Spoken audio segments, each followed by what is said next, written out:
Bueno, vamos a empezar el avance de los bacilos gram negativos. O sea, a partir de ahora empezamos con los bacilos gram negativos, más propiamente una gran familia que es la familia de las enterobacterias o familia Enterobacteriaceae.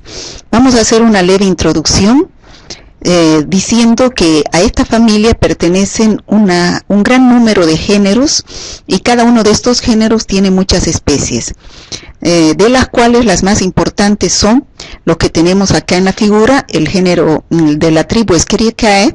Tenemos el género Escherichia y el género Shigella, Escherichia con su especie Escherichia coli, Shigella con sus 4 especies más importantes, Shigella dysenteriae, Flexneri, Boidisonei. Y así tenemos varios géneros y varias especies que producen una serie de infecciones clínicas. Otras de estas son flora normal del intestino, de ahí viene el nombre de Enterobacteriaceae, entero igual intestino, o sea, bacterias que forman parte, muchas de ellas, de la flora normal del intestino. Estas enterobacterias son un grupo muy heterogéneo de bacilos gram negativos, como dijimos anteriormente, y de muchas de estas su hábitat natural es el intestino, como vemos acá en la figura, del hombre y de los animales. Como dije anteriormente, forman parte de la microbiota o de la flora normal del intestino. Esta familia Enterobacteriaceae se divide en dos grupos, los cuales son, un grupo son los patógenos estrictos, que quiere decir que estos no viven como parte de la flora normal y que llegan al organismo a producir infecciones intestinales. Llegan del medio externo a través del consumo de agua y alimentos contaminados generalmente. Acá está el género Escherichia, el género Shigella, el género Salmonella y el género Yersinia con sus diversas especies. Pero también existe otro grupo que es parte de la flora normal del intestino del hombre.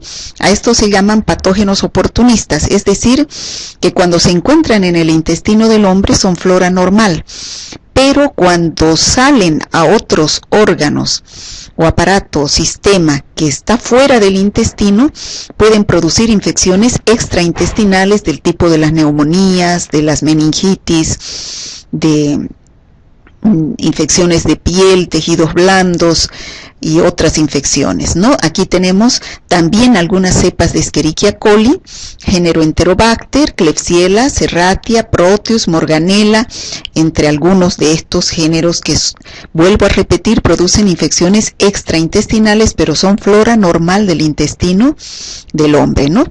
Algunos de estos microorganismos que forman parte del intestino del hombre, como la Escherichia coli, se encuentra en ambos grupos, o sea, es parte de la flora normal, pero también existen serotipos como la Escherichia coli, enteropatógena, enteroinvasiva, enterotoxigénica, enteroadherente o enterohemorrágica, que no se encuentran como parte del intestino del hombre y cuando ingresan a través de agua o alimentos contaminados pueden llegar a producir, como vemos acá en la figura, infecciones intestinales. Pero no es el mismo serotipo, son diferentes serotipos de la misma bacteria que es Escherichia coli. ¿Cómo es la fisiología y la estructura de estas bacterias? Toda la familia Enterobacteriaceae son bacilos gram negativos, tienen un tamaño intermedio que oscila entre 0,3 a 1 micra de diámetro por 1 a 6 de largo. Pueden ser inmóviles, es decir, no tener flagelos, o móviles con presencia de flagelos, como vemos acá en la figura. Son aerobios, algunos géneros son aerobios, no necesitan de oxígeno, y otros son anaerobios facultativos, que crecen o no en presencia de oxígeno. Crecen en varios medios no selectivos, como el agar sangre, el agar nutritivo, y en medios que son selectivos, es decir, que permiten solamente el crecimiento de estas bacterias. Y aquí tenemos el agar McConkey. De pruebas bioquímicas tenemos que estas bacterias fermentan la glucosa, lo cual se utiliza para su identificación, y son catalasa positivos, y la prueba de la oxidasa la dan negativa. En cuanto a su estructura antigénica, como vemos acá en la figura, esta bacteria, su clasificación serológica se basa en 3 grandes grupos de antígenos que poseen. Tienen antígenos en su pared celular, llamado antígeno somático o antígeno O. Tienen, en las bacterias que tienen cápsula, tienen un antígeno capsular llamado antígeno K. Son polisacáridos específicos de tipo. Y las bacterias, las enterobacterias que tienen flagelos, tienen unos antígenos flagelares llamados antígenos flagelares H. Entonces, esos son los más importantes, los O, los K y los H, ¿no? Estos antígenos se detectan mediante aglutinación con anticuerpos específicos, es decir, mediante reactivos específicos. Aquí tenemos nuevamente los 3 tipos de antígenos que se encuentran en la pared celular, el O, el antígeno K en la cápsula y el antígeno H en los flagelos. ¿Qué características tienen los cultivos donde crecen las enterobacterias? Tenemos un medio específico, bien selectivo, donde crecen solamente las enterobacterias o los bacilos gram negativos en general. No crecen la flora gram positiva porque tiene este medio inhibidores como la lactosa, que no deja crecer a los microorganismos gram positivos, y tiene bilis también como inhibidor del crecimiento de la flora gram positiva. Donde los bacilos gram negativos crecen algunos fermentando la lactosa, dando colonias de color rosado, y otras que no fermentan la lactosa, dando colonias de color transparente o medio amarillento.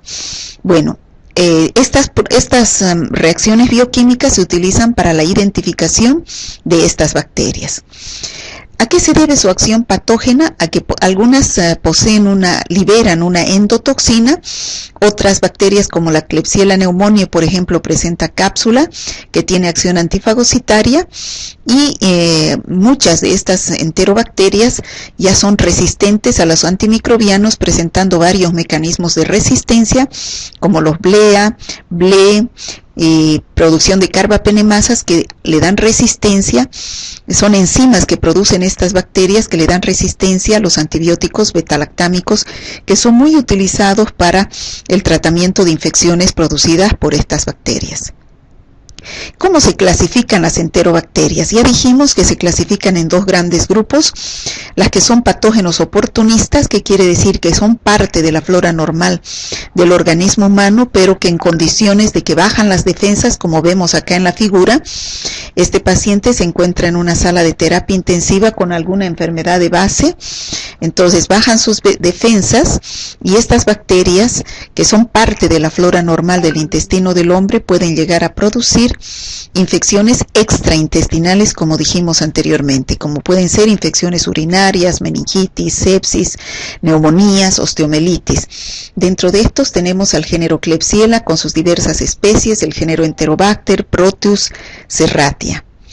Y las enterobacterias, como dije anteriormente, que son patógenos estrictos, que son aquellas que no forman parte de la flora normal del intestino del hombre, pero cuando llegan a través de agua y alimentos contaminados producen infecciones gastrointestinales, que clínicamente se presentan con la signo-sintomatología de náuseas, vómitos, y pueden presentarse diarreas de diversos aspectos de acuerdo a la bacteria que es el agente etiológico, y algunos pueden presentar cólicos abdominales. Vamos a empezar a describir cada uno de estos géneros con sus diversas especies. Una de las más importantes es la Escherichia coli. La Escherichia coli tiene como factores de virulencia, es decir, para producir infecciones, adhesinas, que son los antígenos somático O, flagelar H y el antígeno capsular K. Y además tiene fimbrias a su alrededor, lo cual facilita la adherencia a las células del huésped a las cuales se está infectando. A su vez también produce exotoxinas, que son toxinas termoestables, es decir, que no se destruyen por la acción del calor. También produce hemolicinas, que destruyen los glóbulos rojos. Y también producen otro tipo de toxinas que son termolábiles, que pueden ser destruidas por la acción de altas temperaturas. ¿Cuál es la fisiología y estructura de estas bacterias? Son bacilos gram negativos, anaerobios facultativos, como todas las enterobacterias. Fermentan la glucosa, por eso es que se encuentran en este grupo de las enterobacterias fermentadoras de la glucosa. Presenta un lipopolisacárido, que es un antígeno somático en la pared celular, que es el antígeno O, y produce una endotoxina, que es un lípido A. ¿Qué infecciones produce? Hemos dicho que la Escherichia coli se puede encontrar en los dos grupos de enterobacterias, es decir, entre las que producen gastroenteritis, que son patógenos estrictos, y las que no producen gastroenteritis, que son parte de la flora normal y producen infecciones extraintestinales. Las cepas de Escherichia coli que producen gastroenteritis son 5: la Escherichia coli enteropatógena, la enteroinvasiva, la enterotoxigénica y la enterohemorrágica y la enteroagregativa. Entonces, también cepas de Escherichia coli van a producir infecciones extraintestinales cuando salen de la flora normal del intestino hacia otros órganos, produciendo bacteriemia si la bacteria llega al torrente circulatorio, o infección del aparato urinario. Esta es la infección más frecuente de la Escherichia coli por la proximidad que se encuentra con el recto, que es por donde salen a través de las heces. Estas bacterias pueden llegar a contaminar el aparato urinario, ascender por la uretra y llegar hacia la vejiga y los riñones, y produciendo cistitis y pielonefritis respectivamente. También pueden llegar a producir en los neonatos meningitis neonatal. Generalmente son las cepas que tienen un antígeno capsular K, o producir infecciones intraabdominales asociadas a tratamientos, a perforaciones quirúrgicas o perforaciones intestinales.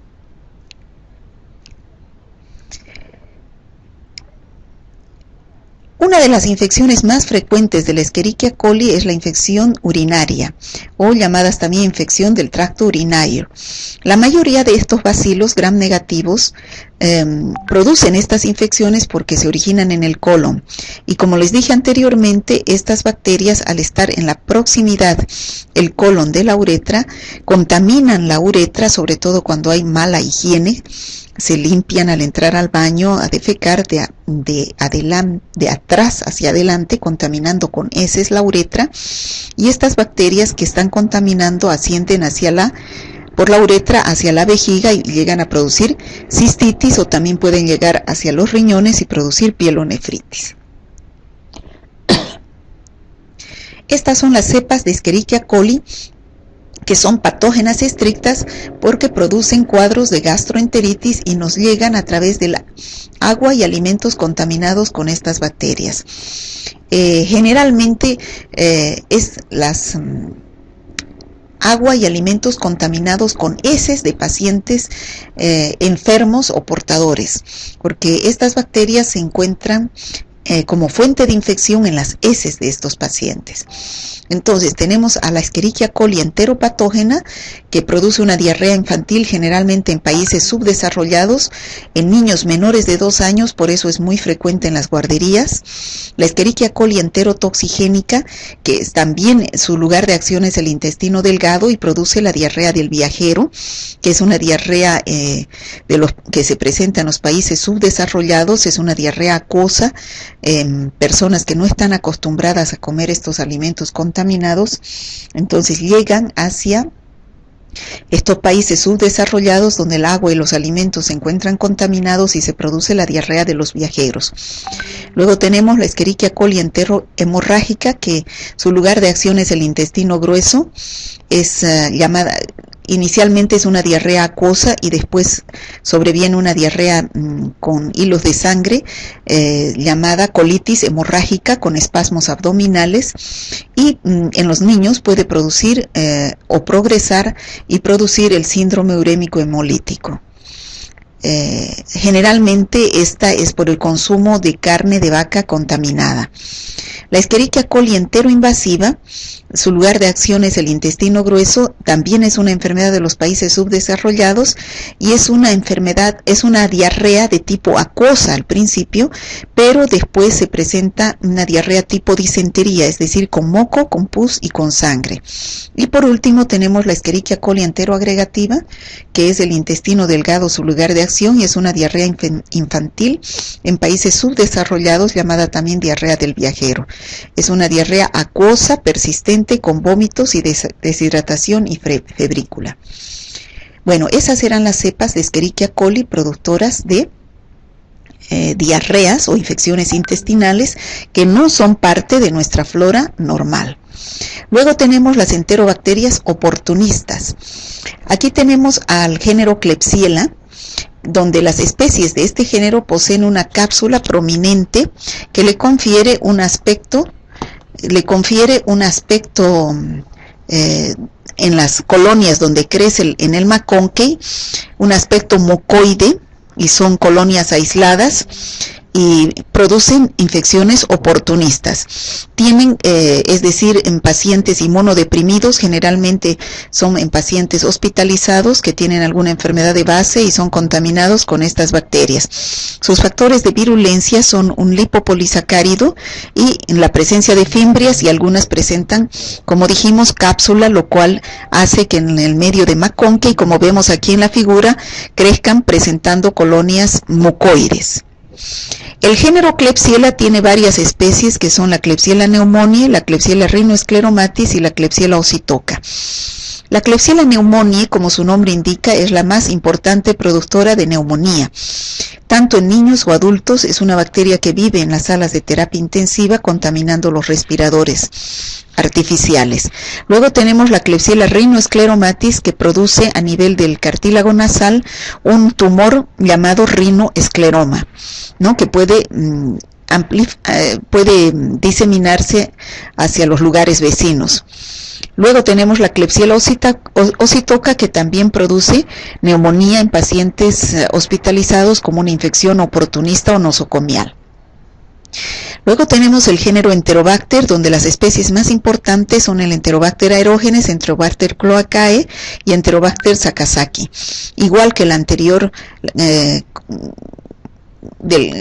igual que las anteriores del género Klebsiella, las especies del género Enterobacter también se encuentran produciendo infecciones nosocomiales o intrahospitalarias en pacientes inmunodeprimidos que se contaminan con estas bacterias que son parte de la flora normal del intestino, produciendo infecciones extraintestinales como neumonías, meningitis, abscesos. Luego tenemos el Proteus. Una de las especies más importantes es el Proteus mirabilis, y la infección extraintestinal más importante que producen es la infección urinaria, con producción de grandes cantidades de ureasa. Esa enzima hidroliza la urea que se encuentra en la orina y produce dióxido de carbono y amoníaco, que es tóxica para el uroepitelio, para el epitelio de las vías urinarias. Este proceso eleva el pH urinario y facilita la formación de cálculos renales también. Luego, los otros géneros, tenemos el género Citrobacter, Morganella, Serratia, Providencia, que igual que las anteriores producen infecciones intrahospitalarias o nosocomiales en pacientes inmunodeprimidos o en infecciones oportunistas, al ser parte de la flora normal intestinal. Tenemos una especie que es el Citrobacter cosseri, que produce meningitis, abscesos cerebrales en los neonatos y son cepas muy resistentes a los antibióticos. Por lo tanto, a las infecciones, a los pacientes que están con estas infecciones hay que hacer urgente un antibiograma para ver la susceptibilidad de estas bacterias que son multiresistentes a los antibióticos y hacer un tratamiento específico buscando la sensibilidad. Luego tenemos las enterobacterias que producen infecciones gastrointestinales. Bueno, en este grupo, como dijimos anteriormente, son aquellas que no forman parte del intestino del hombre y de los animales, y cuando llegan al organismo ingresan a través de agua o alimentos contaminados, generalmente con heces humanas, a excepción de la Escherichia coli hemorrágica, que la fuente de infección es la carne de vaca mal cocida. Vamos a empezar con uno de los más importantes, que es el género Salmonella, que son bacilos gram negativos. Las especies que pertenecen a este género presentan flagelos perítricos, como vemos aquí en la figura, flagelos alrededor de todo el bacilo gram negativo. Casi nunca fermentan la lactosa, por eso las colonias en el macón, que vayan a ser colonias transparentes, producen ácido sulfídrico al crecer en los medios de cultivo, por eso las colonias son con un punto negro. El género de salmonela se identifica por las pruebas bioquímicas que ustedes van a hacer en el laboratorio, pero la especie de salmonela no se identifica por pruebas bioquímicas, sino por estudios de serología con antisueros específicos en el laboratorio. Poseen antígenos somáticos o antígenos flagelares H, y los antígenos capsulares en el caso de la salmonela se llaman antígenos V, porque se creía que este era el factor de virulencia de la bacteria. Taxonómicamente, la salmonela se clasifica en dos grandes grupos, que es la salmonela entérica y el subgrupo Shigella-Bongori, salmonela Shigella-Bongori. El más amplio es la salmonela entérica, que tiene varias subespecies, donde las más importantes son la salmonela typhi, la salmonela paratyphi A, paratyphi B y paratyphi C, la salmonela typhimurium y la salmonela enteritidis. ¿Cuáles son los factores de virulencia del género, de las especies del género Salmonella? Poseen pilis o fimbrias por los cuales se adhieren a la superficie a la cual de las células a las cuales se están infectando. Poseen flagelos alrededor de toda la bacteria, lo cual facilita su movimiento, y un antígeno de virulencia que está en la cápsula llamado antígeno B. Pueden sobrevivir en los macrófagos que las fagocitan, y a través de los macrófagos extenderse desde el intestino a otras partes del cuerpo. Fundamentalmente una especie de salmonela, que es la salmonela typhi, que es una de las pocas que produce infección generalizada y no solamente localizada a nivel del intestino. Producen una enterotoxina a través de las cuales se producen los cuadros gastrointestinales y citotoxinas que destruyen diversas células. La epidemiología. Al haber varias especies del género Salmonella, la mayoría de las infecciones se adquieren por comer alimentos contaminados. Es decir, existen dos tipos de infecciones producidas por especies del género Salmonella.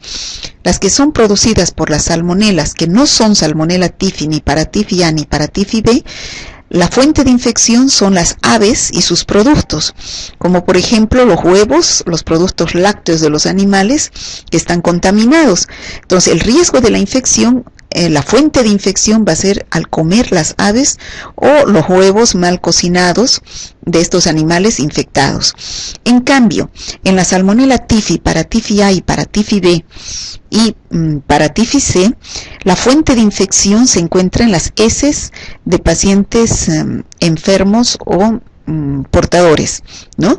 O sea que la transmisión no va a ser a través de comer aves como en el anterior caso o sus productos. Aquí va a ser la contaminación fecal oral, es decir, transmisión directa ano, mano, boca, o indirecta a través de agua o alimentos contaminados, pero con heces humanas, no de animales, heces humanas.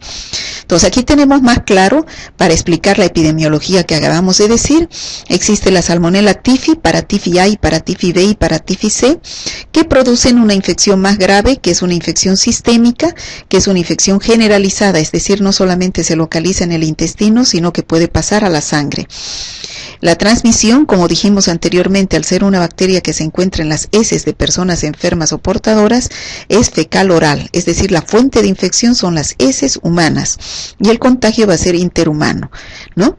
En cambio, las otras salmonelas que no son typhi, ni paratyphi A, ni paratyphi B, ni paratyphi C, que son las salmonelas enteritidis, cólera suis y otras salmonelas, la infección es más leve, es una infección solamente localizada a nivel del intestino, y la mayoría, como dijimos anteriormente, se adquiere al comer los alimentos de las aves o animales contaminados o sus productos, ¿no? Como vemos aquí en la figura, estos son los productos, la fuente de infección son las carnes de los animales infectados o sus productos. Entonces la prevención aquí va a ser cocer bien los alimentos en la salmonelosis, y en la fiebre tifoidea va a ser la prevención, sobre todo evitar la contaminación fecal oral lavándose bien las manos. Entonces, los cuadros clínicos producidos por la salmonella typhi, paratyphi A, paratyphi B y paratyphi C, va a ser la fiebre tifoidea, ¿no? Y ya hemos dicho que esta es una infección generalizada que produce bacteremia, donde la bacteria pasa a través de la sangre hacia otros órganos. produciendo, pues, llegando a producir cuadros graves como perforación intestinal.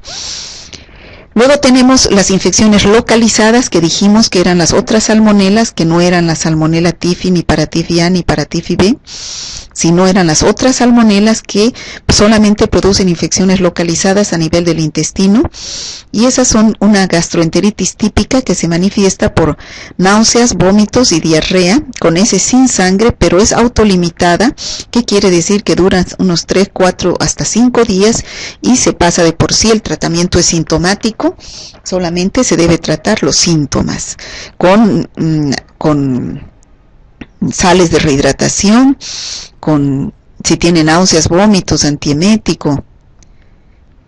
En cambio, la fiebre tifoidea producida por la salmonela typhi, paratyphi A y paratyphi B, estas salmonelas ingresan al intestino delgado por los alimentos o agua contaminada con heces, y de ahí del intestino delgado penetran a los linfáticos y de ahí pasan a la sangre.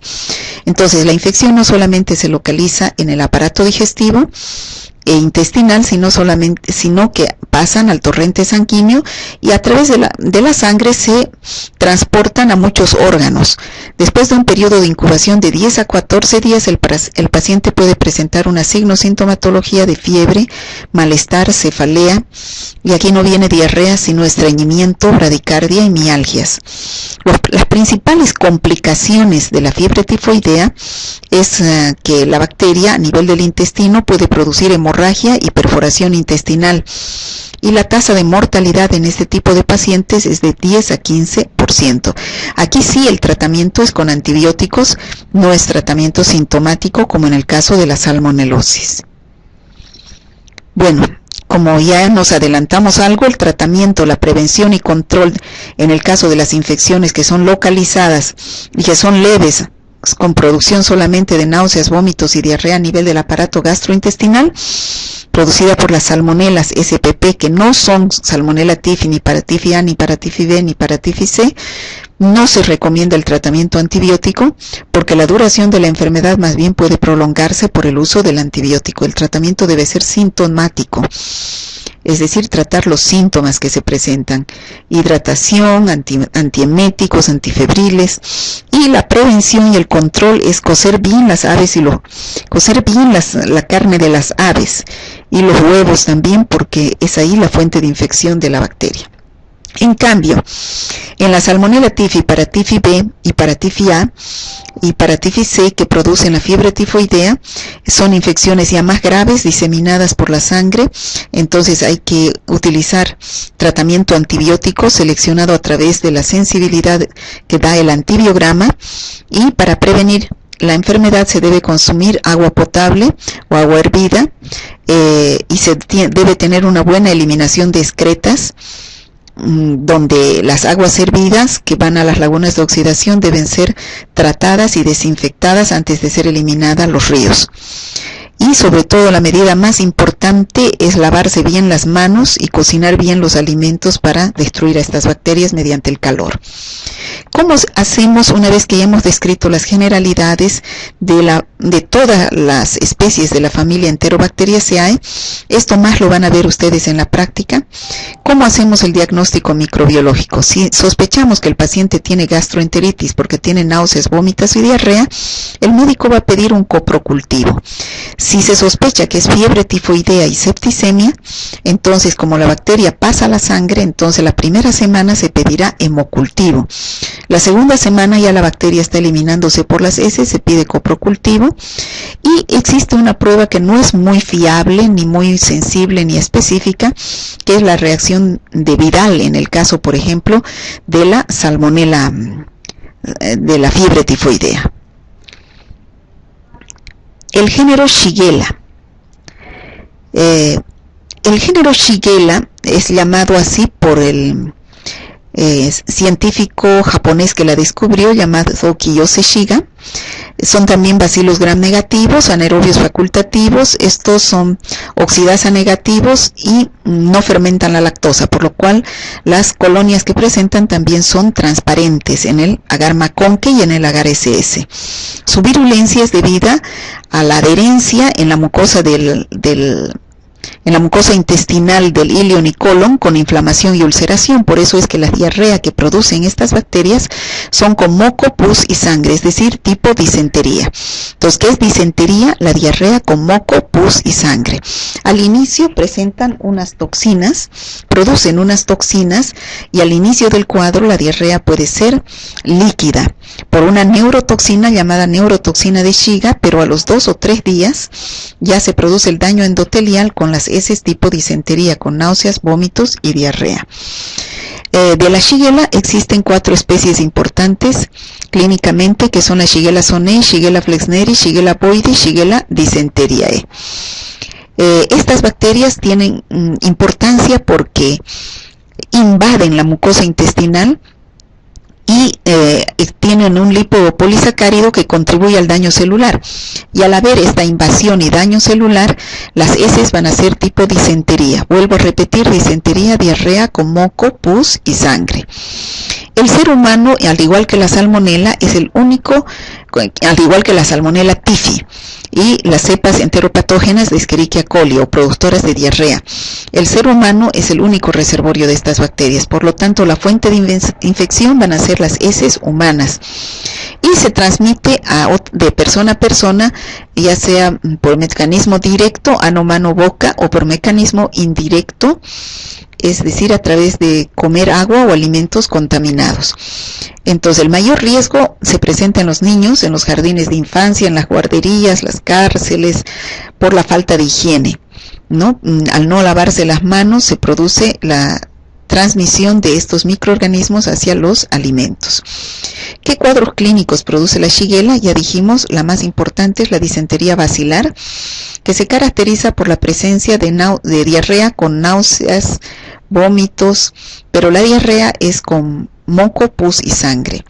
Y además el paciente puede presentar espasmos abdominales, es decir, dolor abdominal. Los signos y síntomas de la enfermedad aparecen entre 1 y 3 días tras la ingestión de los bacilos a través de agua o alimentos contaminados. Al principio es una diarrea acuosa debido a la toxina que produce esta bacteria, pero luego invade la mucosa intestinal y la diarrea después del 3er día ya es con moco, pus y sangre, es decir, tipo disentería. ¿Cómo es el tratamiento de la Shigella? El tratamiento es con antibiótico, acorta la duración de la enfermedad sintomática y la eliminación fecal. En cambio, la terapia empírica se puede iniciar con fluorquinolona o sulfatrimetoxazol, donde se ha visto que existe buena sensibilidad. ¿Cómo hacemos la prevención y control? Lo más importante es la higiene de las manos, que las manos vendrían a ser un vehículo de transmisión de todas las infecciones gastrointestinales en general. Educación sanitaria en los colegios, en las escuelas, para enseñarles que a través de las manos sucias es un vehículo en el cual se transmiten estas bacterias. Una buena eliminación de excretas, es decir, que se eliminen a través de alcantarillado, y una vez que el alcantarillado va a las lagunas de oxidación, estas sean tratadas para que no se estén contaminando los ríos al eliminar aguas contaminadas, y consumir agua potable o agua hervida. El último género es el género Yersinia, que también son bacilos gram negativos, pertenecientes a la familia Enterobacteriaceae, son anaerobios facultativos, son fermentadores, oxidasa negativos, son huéspedes naturales de casi todos los animales, pudiendo producir enfermedades graves en el humano. Tiene una capacidad de resistir a la fagocitosis, y existen 3 especies importantes, que son la Yersinia pestis, la Yersinia enterocolítica y la Yersinia pseudotuberculosis. La Yersinia pestis es la que produce una enfermedad llamada peste, que es una infección zoonótica, es decir, la fuente de infección son los animales. ¿Y qué animal? La rata, las ardillas, los conejos, quienes están infectados y tienen unas pulgas. Y estas pulgas pican a estos animales enfermos, pican a estos animales enfermos y sacan sangre con la bacteria, y van a picar hacia otra persona sana, transmitiendo la infección. Entonces es la Yersinia pestis. La Yersinia pestis produce 3 tipos de peste, que son la peste bubónica, la peste septicémica y la peste neumónica. La peste bubónica se produce por la picadura de la pulga infectada, como dijimos anteriormente, y el bacilo entra y se disemina por el tejido linfático. Llega hacia los ganglios linfáticos la bacteria, produciendo la inflamación del ganglio linfático, el cual puede llegar a supurar, y a esto se le denominan bubones. La peste septicémica es una infección que se propaga a través de la sangre sin la presencia de los bubones y es consecuencia también de la picadura de las pulgas de las ratas o contacto con material infectado. Y la peste neumónica es más virulenta y menos común. Se disemina en forma secundaria a la peste bubónica y la transmisión es a través de la vía respiratoria, a través de las gotitas de saliva contaminadas. En el mundo han existido grandes epidemias de peste, sobre todo de peste neumónica, donde ha muerto gran cantidad de personas. Bueno, dijimos que existe la Yersinia pestis y la Yersinia enterocolítica y la Yersinia pseudotuberculosis. Ya hemos descrito la Yersinia pestis produciendo la peste bubónica, septicémica y neumónica. Ahora vamos a describir a la Yersinia enterocolítica, que se aísla del suelo, agua y tracto intestinal de los animales. Se encuentra contaminando alimentos como la leche, carne, aves, hortalizas, y al comer estos alimentos contaminados sin lavar o sin cocer lo suficiente, entonces se introduce la bacteria. Invaden la mucosa intestinal y producen diarrea y adenitis supurada, es decir, inflamación de los ganglios. Luego tenemos la Yersinia pseudotuberculosis, que se aísla también de los roedores y de los animales domésticos, además del hombre enfermo o portador, y es transmitida por contacto directo o indirecto con los animales infectados o con humanos infectados. Es el agente de una enfermedad parecida a la tuberculosis, produciendo adenitis, es decir, inflamación de los ganglios. Por eso se llama pseudotuberculosis. No es tuberculosis, pero es parecida a la tuberculosis, es decir, es una falsa tuberculosis. ¿Cómo es el tratamiento de las yersinias? La Yersinia pestis con streptomicina o tetraciclina, pero hay que esperar el resultado del antibiograma. ¿Cómo prevenimos estas infecciones? Reducción de la población de roedores y la vacunación de las personas en riesgo cuando hay una epidemia. Hay que vacunar a las personas que están en riesgo. Y otras infecciones por Yersinia controlan con la preparación adecuada de los alimentos, sobre todo de la Yersinia enterocolítica. El diagnóstico laboratorial de las enterobacterias. Bueno, hemos dicho que el primer paso del análisis bacteriológico es la tinción, el examen directo. Entonces, el examen directo vamos a ver aumento del número de leucocitos. El segundo paso es la tinción de Gram. En el caso de las muestras que estemos analizando que tengan bacilos Gram negativos, nos da un indicio de que pueda ser una enterobacteria, pero no sabemos qué enterobacteria. Sembramos en los medios de cultivo, sobre todo en un medio de cultivo selectivo para bacilos Gram negativos, que es el aislamiento en el agar McConkey, donde van a crecer colonias transparentes debido a que no fermentan la lactosa ni producen ácido sulfídrico. En cambio, la salmonela va a crecer produciendo colonias punto negro porque producen ácido sulfídrico, y la Escherichia coli va a crecer produciendo colonias rosadas porque fermenta la lactosa. Al crecer en este medio de cultivo, que es el agar McConkey, que es específico, como dijimos anteriormente, para bacilos Gram negativos y para otros bacilos Gram negativos como las no fermentadores, entonces no podemos identificar al género y especie. Entonces tenemos que utilizar pruebas bioquímicas llamadas galería bioquímica, donde es una serie de medios de cultivo que están distribuidos así en tubos pequeños, donde se realiza la inoculación de la bacteria, que no sabemos qué género y especie es, para realizar su identificación a través de las reacciones bioquímicas que se producen al interior de estos medios de cultivo. Así tenemos el TSI, el citrato, la lisina, el zinc, aquí faltaría la urea, que de acuerdo a las reacciones que nos dan estos medios de cultivo, por los cambios de colores al tener indicadores en en su sustrato, entonces podemos identificar a las bacterias. Una vez que tenemos identificada la bacteria en su género y especie, hacemos el antibiograma para decirle al médico es sensible a tal o a cual antibiótico. Aquí tenemos el medio de cultivo, que es el agar McConkey, para separar las enterobacterias que fermentan la lactosa de las que no la fermentan. Como dijimos anteriormente, uno de los más importantes componentes del agar McConkey es la lactosa. Y las bacterias que van a crecer en el McConkey son bacilos gram negativos, pero no todos crecen de la misma manera.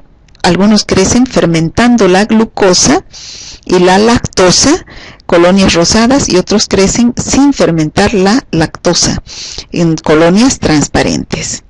Aquí tenemos figuras de diferentes medios de cultivo que se utilizan y cómo crecen las diferentes bacterias, enterobacterias, en estos medios de cultivo.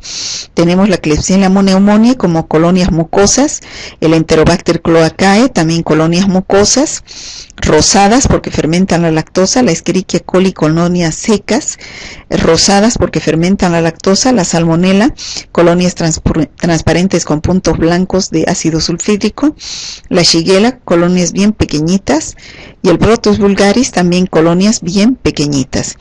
Aquí tenemos igualmente cómo crecen en los diferentes medios de cultivo los diferentes microorganismos. Entonces, para aislar Salmonella o Shigella a partir de muestras de heces en las que hay abundancia de la microflora normal, se usan medios selectivos como el agar SS. O sea, cuando ustedes estén sembrando un coprocultivo para inhibir a la flora, al resto de la flora intestinal, y que no perjudique el crecimiento de la Shigella o de la Salmonella, se utiliza un agar SS, agar Salmonella Shigella. Como vemos aquí en la figura, este agar Salmonella Shigella, en el caso de la Salmonella va a crecer con colonias punto negro, y en el caso de la Shigella va a crecer con colonias transparentes. Una de las más importantes pruebas bioquímicas que se utilizan es el agar TSI, es el primer tubo, que de acuerdo al tipo de la bacteria puede reaccionar a las 18 a 24 horas de las diferentes formas, como vemos aquí en la figura. Tres son las propiedades que se observan en el TSI: la fermentación de los azúcares, la producción de gas y la producción de ácido sulfídrico. Este es el mismo medio de cultivo, pero reaccionan de diferentes formas de acuerdo al tipo de la bacteria, lo cual sirve para su identificación. Aquí tenemos un TSI con producción de gas. Aquí tenemos 3 TSI sin producción de gas, pero este, por ejemplo, tiene producción de ácido sulfídrico. Este TSI que fermenta solamente la glucosa, pero no fermenta la lactosa, ni sacarosa, ni los demás. Y este TSI que no fermenta ninguno de los carbohidratos. Cuando da un TSI de esta forma, entonces estamos en el grupo de bacilos gram negativos no fermentadores y hay que hacer otras pruebas. Allí tenemos la galería bioquímica, donde tenemos el TSI, el citrato, la lisina, el SIM y la urea, que no está en este momento.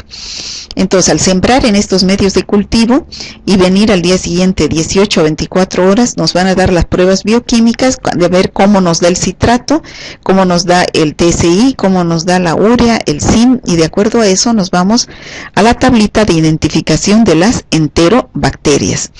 Estas son las pruebas bioquímicas, donde la identificación definitiva se realiza con estas pruebas bioquímicas TSI, citrato, lisina, urea, SIM, para conocer la actividad metabólica y enzimática de estos microorganismos. Como les decía, aquí tenemos el TSI, que permite evidenciar la capacidad de producción de ácido y gas a partir de los azúcares que tiene el medio de cultivo, que es la glucosa, sacarosa y lactosa. O sea, este medio TSI tiene glucosa, lactosa y sacarosa, 3 azúcares. Si sembramos la bacteria, al día siguiente puede reaccionar de cualquiera de estas formas. Si reacciona de esta forma, como vimos que en el TSI se valora, se lee la presencia de gas, esta es gas, la primera, es gas positivo. Luego tenemos que fermenta los 3 azúcares. ¿Por qué? Porque ha virado a amarillo todo el medio de cultivo. Entonces, glucosa, lactosa y sacarosa positivo, ¿no? Y sulfídrico, presencia de producción de sulfídrico negativo. En cambio, en este TSI vemos que es alcalino en el pico y ácido en la base. Entonces, al ser alcalino ácido, no presenta gas, no presenta ácido sulfídrico, se va a identificar a las bacterias que presentan la glucosa positiva, por eso da color amarillo, y la lactosa y sacarosa negativa, por eso dan color rojo. Luego tenemos al medio de TSI también, pero con una bacteria que produce ácido sulfídrico, como por ejemplo, si nosotros sembramos Proteus o Salmonella, en ese TSI va a crecer produciendo ennegrecimiento del medio por la producción de ácido sulfídrico. Y aquí tenemos un medio de TSI sin sembrar, es decir, de color rojo. Bueno, aquí tenemos otra fotografía donde vemos las diferentes manifestaciones del TSI de acuerdo a la reacción de la bacteria. Y una vez que tenemos esas pruebas, nos vamos a la tablita que está en su guía de pruebas bioquímicas, y de acuerdo a lo que nos da esa tablita vamos a identificar al género y especie. ¿No? Por ejemplo, aquí tenemos al citrato, que es parte de la galería bioquímica, donde el medio de cultivo es de color verde. Si la bacteria no utiliza el carbono como fuente de energía, entonces no va a virar a color azul. El cambio de color del medio azul indica que es una reacción positiva. Luego tenemos la urea, hay urea en caldo y urea en agar. Entonces aquí tenemos que la bacteria, si produce la enzima ureasa, va a hidrolizar la urea produciendo 2 moléculas de amoníaco y un pH alcalino, y entonces va a dar una prueba positiva con el color rosado fucsia y una prueba negativa sin cambio del color. La prueba del indol es otra de las pruebas que sirve para detectar la triptofanasa en bacterias que degradan el aminoácido triptófano que está en el medio de cultivo a indol. Este es un medio líquido que, para ver si ha producido esa reacción, se añade el reactivo de indol o reactivo de Ehrlich. El reactivo de Kovac o el reactivo de Ehrlich. En casos positivos nos darán un anillo de color rojo. Bueno, hemos dicho que las enterobacterias se llegan hasta género solamente con la galería de pruebas bioquímicas. La especie se lo realiza mediante serología. Es muy útil para determinar la significación clínica de una cepa. Se hace con antígenos específicos, antisueros específicos, donde si hay aglutinación nos indica la presencia de esa bacteria. ¿Cómo es el tratamiento de todas las infecciones producidas por especies de estas bacterias llamadas familia Enterobacteriaceae? Está basado en los resultados del antibiograma. Es importante hacer un tratamiento específico de acuerdo a la sensibilidad que nos da el antibiograma y no realizar un tratamiento empírico al azar. Escherichia coli, Proteus mirabilis son sensibles a muchos antibióticos, pero otros pueden ser muy resistentes, como la Klebsiella, el Enterobacter, la Serratia, la Morganella, etcétera. ¿Por qué? Porque producen infecciones intrahospitalarias, ¿no? Hay mayor resistencia en las infecciones nosocomiales y en gastroenteritis el tratamiento es sintomático. ¿Cómo hacemos la prevención y control? Es difícil prevenir las infecciones por enterobacterias porque constituyen ser parte de la microflora endógena, pero podemos evitar algunos factores de riesgo para estas infecciones, como el uso indiscriminado de los antibióticos, porque se produce a la selección de cepas de resistencia. Si no es necesario, no se debe utilizar antibiótico para el tratamiento de las infecciones, sobre todo si son infecciones gastrointestinales. En el caso de las gastroenteritis se debe priorizar el lavado de manos y la eliminación de excretas. Muchas gracias por su